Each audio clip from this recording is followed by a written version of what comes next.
বাংলা আবার বাংলা বহুত দেখ তো যারা বাংলা আছে তাদেরও তো এটা দেখা উচিত উচিত। যে কিভাবে এখানে আসা যায় আর রাধারানী কি জিনিস। যারা জানে না তাদের সঙ্গে আপনি কি মেসেজ দিতে চান বলুন। ঠিক বলি। আছে। জয় জয় শ্রী রাধে শ্যাম, বাঁকে বিহারি লাল কি জয়, রাধা রানী বর্ষনা ধাম কি জয়। আমি একটা কথা সবাইকে বলি, আমাদের সত্য সনাতন ধর্ম, আমাদের এই সত্য সনাতন ধর্মটাই আমাদের রাধারানী। আমাদের সত্য সনাতন ধর্মটা রাধারানী। রাধারানীকে পাশ যে আসবে সে সব কিছু ইয়াদ করতে পারবে বা বুঝতে পারবে। তো আমাদের রাধারানী ভজন যে করবে সে সব কিছু পাবে, স্বর্গ মর্ত্য পাতালে যা কিছু আছে সব কিছু পাবে। আমি তো প্রথম জানতাম না রাধারানী কে, প্রথম বুঝতাম না রাধারানী কি ভজন, আমরা তো কিছুই জানতাম না। যখন আমি নেপালে গেলাম, নেপালে এক গোয়াবালি বাবা বলছে, बेटा इधर मत रहो। मैं कहाँ जाएगी? बोलो তুমি বর্ষনা চলে যাও, বর্ষনা চলে যাও। আমি বর্ষনা বৃন্দাবন, আমি তো কোথাও জানি না যে আমি কোথায় গিয়ে উঠবো, কিভাবে উঠবো। তা বলছে আমি তোমাকে ট্রেন ধরিয়ে দেব, আমি তোমাকে ট্রেনে উঠিয়ে দেব, তুমি মথুরা নেমে পড়বে, মথুরাটা তোমার মনে থাকবে তো? বলছি হ্যাঁ। তা যখন আমি মথুরায়, আমাকে ট্রেনে তুলে দিয়েছে, দেওয়ার পর টিটি উঠেছে,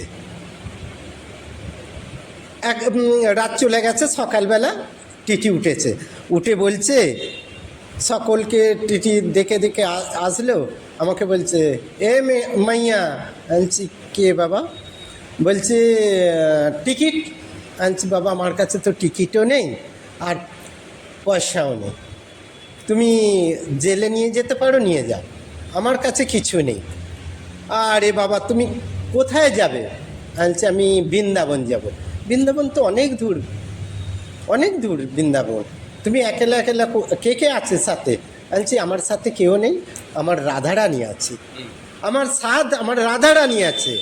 তা আমাকে গোয়াবালি বাবা রাধারানীর সাথে পাঠিয়েছে, রাধারানী। তা ঠিক আছে, কিছু খেয়েছো? আনছি না। বলছে পয়সা আছে তোমার কাছে? আমি বলছি না, আমার কাছে কিচ্ছু নেই, খালি একটা ধুতি আর একটা কুমন্ড। তা বলে 100 রুপিয়া পকেট থেকে বের করে আমার হাতে দিয়েছে, দিয়ে বলছে কিছু খেয়ে নিও। আনছি বাবা আমরা তো রাস্তা কিছু কারো হাতে তো খাই না, তো আমরা দেখি মথুরায় গিয়ে যদি আমাদের নিরামিষ কিছু পাওয়া যায় তাহলে।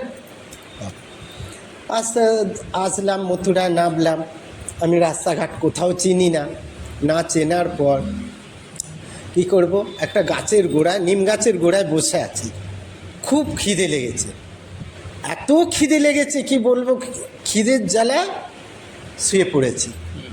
তা তখন একটা ছোট 10-12 বছরে একটা মেয়ে এসে বলছে থালা ভরে রুটি, সবজি, ডাল, চাবল সব নিয়ে, এক গ্লাস জল নিয়ে, ও মাইয়া মাইয়া। আনছি কে? তখন বলছে তুমি 2 দিন কিছু খাও না, এ নাও আমার মা খাবার পাঠিয়েছে, খাবার পাঠিয়েছে আমার মা। তোমার মা কী করে জানলো যে আমি এইখানে না খেয়ে রয়েছে? বলছে আমার মা দেখে গেছে তোমার জন্য খাবার। তারপর খেয়ে দিয়ে যে আমি এমন করে তাকাচ্ছি, আর দেখতে পাই না, আর দেখতে পাই না, থালা যে এই সাইডে রেখেছি থালাও আর দেখতে পাই না। আমার সঙ্গে যে এত বড় একটা ঘটনা ঘটেছে, আমি এখনও আমার মনে আছে যে রাধারানীর রূপটা কীরকম, ওইটুকু মেয়ের রূপটা কীরকম। তা না এটা তো লীলা চিত্র। আপনি এটা গোকুলের এমন একটা জায়গায় আছেন যে বৃন্দাবন, যেটাকে রাধারানী নিজের হাতে বানানো জায়গা, হ্যাঁ, তো আমাদের পৃথিবীতে নেই না, এটা তো আমরা স্বর্গে আছি, স্বর্গে আছি, স্বর্গে আছি। আর স্বর্গেতে আমাদের রাধারানী ওরকম করে রেখেছে বা আনিয়ে অনেক রকম লীলা করে আমাদের এখানে একটা জায়গা স্থাপিত করেছে। স্থাপিত। আপনার জীবনে এটা একটা চেন বা আপনি যেখানে ছিলেন যেখান থেকে এখানে অবধি এখানে এসে এই যে আপনার এই রূপ, এত সুন্দর রূপ যে দেখে মানে ভালো ভালো লোকেরা আপনার দিকে দেখে হ্যাঁ, আকর্ষিত হচ্ছে। তাকায়। না তাকায়, আমরা তো প্রভু হিসেবে তাকাচ্ছি, হ্যাঁ, সব আমরা তো প্রভু হিসেবে দেখাচ্ছি যে আপনি প্রভু। দেখে তো আমরা ভাবছি যে বা মা এত সুন্দর একজনকে আমাদের মাঝখানেও এখানে রেখেছে, যার আমরা সান্নিধ্য পাচ্ছি, ভালোবাসা পাচ্ছি, আশীর্বাদ পাচ্ছি। যারা ছোট আছে তাদের আপনারা তুমি আশীর্বাদ করছো। आशीर्वाद देने वाला तो वो है ना, हम कुछ नहीं। না না, উনি তো, আপনি তো মাধ্যম। हाँ, হ্যাঁ, এখানে তো আপনাকে যে ওই যে একটা ছোট মেয়ে আপনাকে খাবার দিতে এসেছিল, সে তো স্বয়ং রাধারানী একটা মাধ্যম হিসেবে তো হ্যাঁ। লোক আসবে আপনাকে দিতে, হ্যাঁ। আপনাকে তো স্বয়ং প্রভু আসবে না। না, তো সেটা একটা মাধ্যম, একটা মেয়ে, সে যে ছোট বাচ্চা মেয়ে আপনাকে খাবার দিতে এসেছিল, সে তো রাধারানী পাঠিয়েছিল। হ্যাঁ। তো সেইভাবে আপনাকে আমি এটাই বলছি, ওনার অনেক লীলা আপনি দেখেছেন। তো আপনি যারা পশ্চিমবাংলায় আছে বা যারা বাংলাভাষী, যারা আপনার ভাষা বুঝতে পারে, তাদের জন্য আপনার কি মেসেজ আছে তাদের জন্য- সেটাই আমি জানতে চাই। আপনার লীলা বলতে গেলে তো আপনার লীলা আজকে ও 2 ঘন্টা কেন, ওই 20 ঘন্টার পডকাস্ট করে তো আপনার লীলা শেষ হবে না, তাই তো? না। তো 20 ঘন্টা আমরা গল্প শুনবো, তো গল্প শোনার তো লোকেরা সেরকম ইন্টারেস্ট নেয় না। আপনি প্রথমে লোকেদের সেই মেসেজটা পাঠান যে ওরা বার্সানা কি করতে আসবে, বেড়াতে আসবে না, বৃন্দাবন। হ্যাঁ, লোকেরা হ্যাঁ বেড়াতে আসে, বেরিয়ে চলে যায়, কিন্তু এদের তো লীলাটা বুঝতে পারে না। 100 জন মরুথুরায় নামলে 99 জন বৃন্দাবন আসতে পারে, হ্যাঁ। আর 99 এর মধ্যে 9 জন বার্সানা আসে, তার মধ্যে 4 জন উপরে উঠতে পারে। উপরে উঠতে পারে। আটারিতে 4 জন, বাকির নিচে সবাই এখানে ভালো ভালো জিনিস খেয়ে বাড়ি চলে যায়। বাড়ি চলে যায়। তো এটা তো উদ্দেশ্য নয়। না, আপনাকে রাধারানী নিয়ে এসছে এটা বলার জন্য লোকেদের, যেখানে লোক আসলে কি করবে, এমন কি করবে, যারা সংসারী লোক। আমরা আমাদের মতন তো নয়, যারা আমরা সব ঘর সংসার ছেড়ে আমরা এখানে মস্ত আছি, একদম ছাককে খাচ্ছি, শুচ্ছি, ঘুমোচ্ছি, ঘুরছি, চিন্তা নেই। কোনো চিন্তা নেই। যারা সংসারী লোক, যারা সবসময় চিন্তা, 3 দিনের জন্য এসছে, তারা এখানে এসে কি করা উচিত তাদের? নাম্বার 1, নাম্বার 2, এখান থেকে বাড়িতে গিয়ে প্রত্যেক দিনের যে দিনচর্য, মানে সকালবেলা ঘুম থেকে উঠে রাধারানী কি করবে, মানে তাদের রাধারানীর সান্নিধ্য পাওয়ার জন্য ওরা ওইখানে বসে বসে কি করবে, এমন কি মানে তপস্যা করবে, যাতে তাদের জীবনে এই ধরনের একটা ঘটনা ঘটুক, যে তারা খুব ভালোভাবে নিজের জীবনযাপন করতে পারে সংসারে থেকে। এটাই জানার ইচ্ছে। আপনি এটা বলুন। আমি একটা কথাই আমি সকলকে বলবো, সকল ভক্তদের বলবো যে রাধারানীর জন্য যারা ঘুরতে আসছো, তারা কিছু না, রাধারানীর একটা ফটো নিয়ে নাও, ফটোর মধ্যে একটু জল বাসাতা দাও, আস্তে আস্তে আস্তে আস্তে দেখবে রাধারানী তোমাকে টেনে নিয়ে আসবে ভজনের জায়গায়, রাধারানী নিয়ে আসবে তোমাকে ভজনের জায়গায়। রাধারানী একটা ছোট্ট ফটো নিয়ে নাও, ফটো নিয়ে সকাল সন্ধে খালি একটা ফুল আর একটু কিছু ভোগ চড়ানো, দেখো এক সপ্তাহের মধ্যে রাধারানী ঠিক ভজনের জায়গা নিয়ে চলে আসবে। আজকা কেউ পারবে না, বাংলার ছেলেমেয়েরা কেউ আজকা পারবে না যে সঙ্গে সঙ্গে ভজন করতে, কেউ পারবে না। একটা ফটো কিংবা নিজের বাবা মাকে রাধারানী রূপে সেবা করে, তাহলে রাধারানীকে সে পেয়ে যাবে। আর যদি কারো ঘরেতে বাবা মা না থাকে এবং যদি আশেপাশে বুড়ো বয়স্ক নারী পুরুষ যদি বয়স্ক মা বাবারা থাকে, তাদের যদি সেবা করে, রাধারানীকে খুব ভজন পেয়ে যাবে। আর নাও যদি পায়, ঘরে যদি বাচ্চা ছেলে মেয়ে থাকে, তাকে যদি নারায়ণ জ্ঞানে বা রাধারানীর জ্ঞানে যদি পুজো করা যায় বা সেবা করা যায়, তাহলে রাধারানী ভজন আসে যাবে। আচ্ছা, আমরা রাধারানী খুঁজছি কেন? রাধারানী খুঁজ তো তুমি, খুঁজবেটা কোথায়? না, তুমি তো খুঁজ। মানছি, খুঁজবো কেন? খুঁজবো না, জীবনে রাধারানীর কি দরকার? দরকার নেই। তুমি রাধারানী, তোমার কাছে রাধারানী আছে। আমার কথাটা বলতে, তোমার কাছে রাধারানী আছে, তুমি খুঁজবেটা কেন?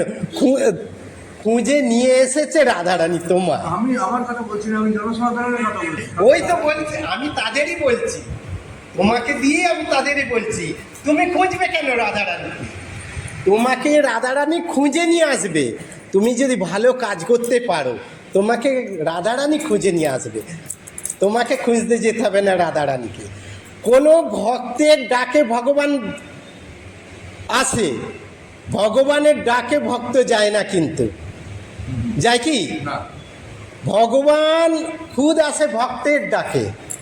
তাহলে ভগবানের ডাকে কোনো ভক্ত গেছে কি? তাহলে কে কে বড় হলো? ভক্ত। ভক্ত বড়। তাহলে আমি যদি সেই রকম ভক্ত হতে পারি, বা কাউকে যদি আমি কিছু দান করতে পারি, ডান হাতে দান করব, বাঁ হাত না জানে, তাহলে রাধারানীকে পেয়ে যাবে। আচ্ছা, বর্তমান সমাজে আমাদের ছেলে মেয়েরা কিরকম একটু হারিয়ে যাচ্ছে নিজেদের, তাদের বর্তমান সমাজে সব ছেলেমেয়েরা হারিয়ে যাচ্ছে, তাদের আপনার কি মেসেজ আছে যে তারা কি এমন করবে যাতে ওরা সঠিক পথে যেতে পারে? এটা কলিযুগ তো, তাই কলিযুগে একটুখানি তো আসার হবে লোকের উপরে। কলিযুগে বাবা, কলিযুগে এই পথে আনার অনেক কষ্ট আছে। কলিযুগে এই পথে আনার অনেক কষ্ট আছে। ছেলে মেয়ে এখন কি চায়? স্বামী চায়, গার্লফ্রেন্ড চায়, এবং ভালো সুন্দর ছেলে চায়, তারা দুজনে মিলে হওয়ার জন্য। কিন্তু এইসব ছেড়ে দিয়ে যদি কোনো সমাজ কাজে যদি যায়, সমাজ কাজে যদি কিছু করে, সমাজকে নিয়ে যদি বোঝে, সমাজকে নিয়ে কিছু বয়স্কদের নিয়ে, পথযাত্রীদের নিয়ে যদি বোঝে, তাহলে এই পথে আসতে পারে, নাহলে আসতে পারবে না। না না, ও তো ওই যে জগতে ও আছে, যেখানে ওরা ছেলেমেয়েরা যেভাবে এখন জীবনযাপন করছে, ও তো ভাবছে এটাই পরম আনন্দ, এর তো বিষয় বাইরে কোনো জিনিস হয় না। তাহলে আমি এখানে রাধারানীর কাছে আসবো কেন? ঠিক আছে, তুমি বলছো যেটা সেইটাও ঠিক। আর আমি যেটা বলছি, ওরা যতক্ষণ রাধারানী স্বয়ং ভগবান যতক্ষণ ওদের মাতিয়ে রেখেছে, তারপরে যখন ওই মাথাটা যখন গিয়ে মারতে যখন মাতঙ্গিনী হয়ে যাবে, তখন আপসেই চলে আসবে, এদিকে আপসে চলে আসবে, কাউকে আনাতে হবে না, ওই আপসে আসবে। কেন? যে ভগবান দেখছে আমি একটা বিরাট তুফান তুলে দিয়েছি, তুফানটা আস্তে আস্তে আস্তে আস্তে আস্তে আস্তে নিজেই কি হয়? থেমে যায়। তাই ওদেরও কলিযুগের ছেলে মেয়েদের তুফান তুলে দিয়েছে, তুফান তুলে দিয়েছে। সেই তুফানটা আস্তে আস্তে আস্তে আস্তে কে করবে? অসুর বধ করবে। যখন ভগবান শঙ্খ চক্র গদা পদ্ম ধরম বিষ্ণু নারায়ণ যখন চক্রধারী হবে, তখন সবাই স্তব্ধ হয়ে যাবে। বাবা, এই সনাতন ধর্মটা খুব ক্রিটিক্যাল, সনাতন ধর্মটা খুব আনন্দময়, কিন্তু আবার এর ভিতরে নিরানন্দও আছে, দুঃখও আছে, জ্বালাও আছে, যন্ত্রণাও আছে। যে উপভোগ করতে পারবে সে পাবে, আর যে না করতে পারবে সরে যাবে। ভগবান বলছে আমি কুলোয় করে 1 কিলো চাল ধান নিয়েছি, আগাছা হবে সব উড়ে যাবে, আর ধানগুলো কোথায় যাবে? কুলের কাছে আসবে, উদারে আসবে। তাহলে ভগবান যদি সে ধান পাচুড় দিয়ে বসে, আগাছাগুলো উড়ে যাবে তো। তা সেই আগাছাগুলো যদি উড়ে গিয়ে যদি আসলগুলো আগে ধরে নেবে ভগবান, তারপর আগাছাগুলোকে আবার আস্তে আস্তে পুষ্টি বানাবে, তবে ভগবান পাশে আসবে। ওরা তো আগাছা আগে উড়তে দাও, ওরা আগাছা উড়তে দাও। ভগবান বলছে ওরা উড়ুক আগে, ওদের কি না কত পালক আছে, ওরা উড়ে ফরফর ফরফর করুক, তারপর আমি তো আবার ওকে পুষ্টি করবো। জয় যে যে বাচ্চা ছোট থেকে আপনার কথা অনুযায়ী প্রথমে ওরা আনন্দ করবে, যৌবন বিতরণ করবে, যখন বুড়ো হয়ে যাবে তখন ওরা নাকি রাধারানী পাবে। আমি বলছি যে ছোট থেকে কি করে রাধারানী পাবে? ছোট থেকে যদি বাবা মায়ের শিক্ষাটা ভালো হয়, বাবা মা যদি এই পথের প্রতীক হয়, আর বাবা মা যদি সৎ শিক্ষা দিতে পারে, তাহলে এই পথে ছোটবেলা থেকে নাচতে পারে। এখানে তো বাবা, আজকের তারিখে তো বাবা মাই পতিত।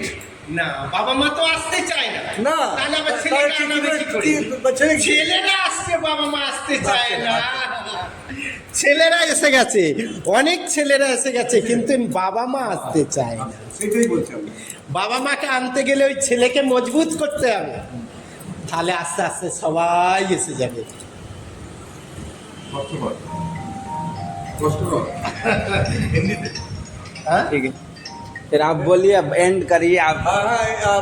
আমরা অনেকক্ষণ ধরে কথা বলছি। আমি চাই আপনি জগতের প্রত্যেকটা বাসীকে কিছু একটা লাস্ট মেসেজ দিয়ে আমাদের আজকের দিনের সভা শেষ করুন। আর আপনাকে রাধে রাধে।